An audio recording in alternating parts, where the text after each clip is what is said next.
Welcome back to Talkin' Paw Sox, as the Pawtucket Red Sox are about 37 games into their 1997 season, and it's been a great start for this starting pitcher for the Pawtucket Red Sox. He's 6-0 in the year. He's South Dartmouth's own Brian Rose, and he joins us in our second segment.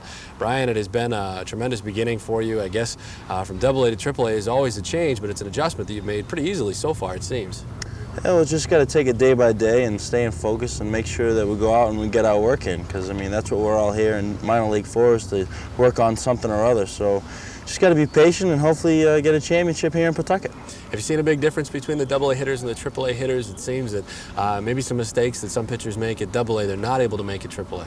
Well, I learned that last game when I threw the 2-1 fastball right down the middle of the plate and it was taken over the right field wall. But I think pretty much the big difference is that, you know, 8 out of 9 guys are going to be able to take you deep in this league, and that was shown the last time I pitched. And you just got to make sure you make a quality pitch almost every time out.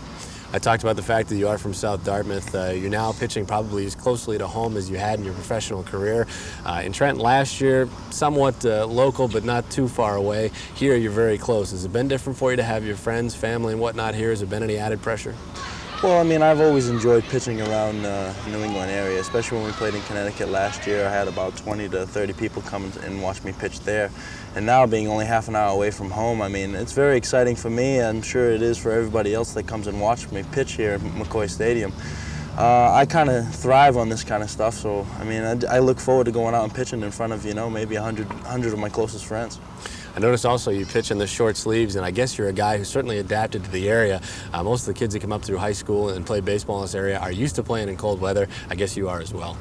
It was funny because Rafael Laureano, both of us driving up together from Florida, and he had the winter jacket on and the winter gloves, and I was sitting there in a t-shirt because, I mean, I enjoy this weather, and I mean, it takes a lot of courage to go out there, and especially in this cold weather, and pick up a bat and try to hit a guy throwing, you know, 90 miles an hour.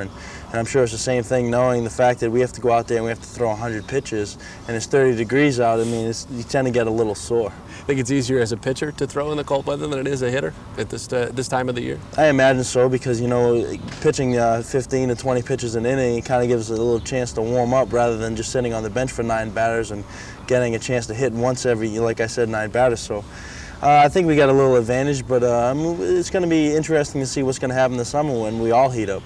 I'm interested a little bit in your strategy, because I know if I was a pitcher here at McCoy with the short dimensions, I might pitch a little bit differently at home than I would in some of the bigger ballparks on the road. Do you change your game at all pitching here at McCoy, because you seem very aggressive at McCoy Stadium? Well, what I worked on last year, at the end of last year, and with talks during the off season, is you really got to pitch inside, and especially in some small ballparks. I mean, if you leave it over the middle of the plate, chances are, even if they do lift it up, it might have a chance to be a home run. So what I try to do is throw inside, break some bats, get some ground balls, and make this game as easy as possible.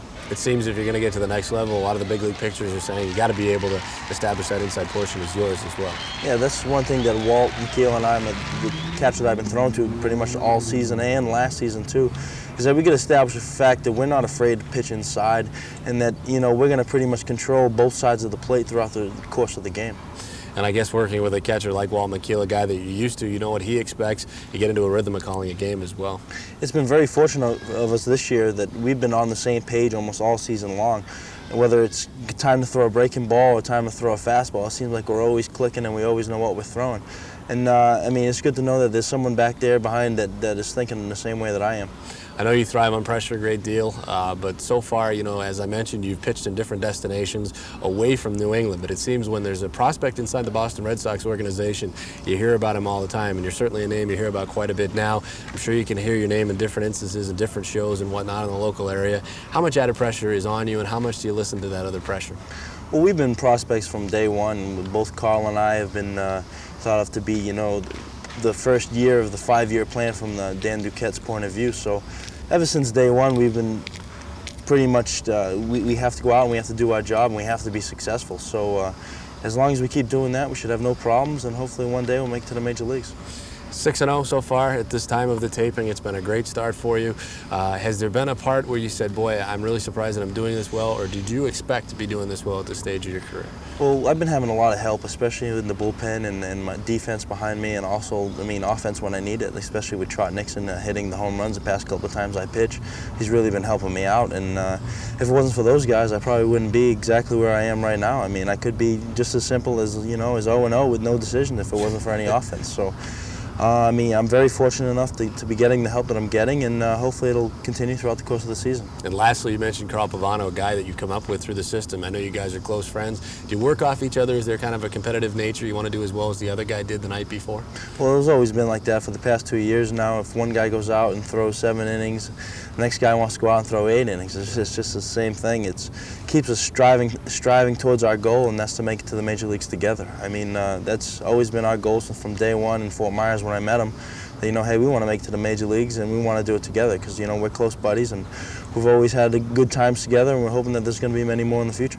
Well, Brian Rose, you've had a great start. We thank you for joining us in this segment. Thank you. I appreciate it. Good luck to you. All right. Talking to Brian Rose in this segment of Talkin' Paw Sox. We'll come back with more after this on Talkin' Paw Sox.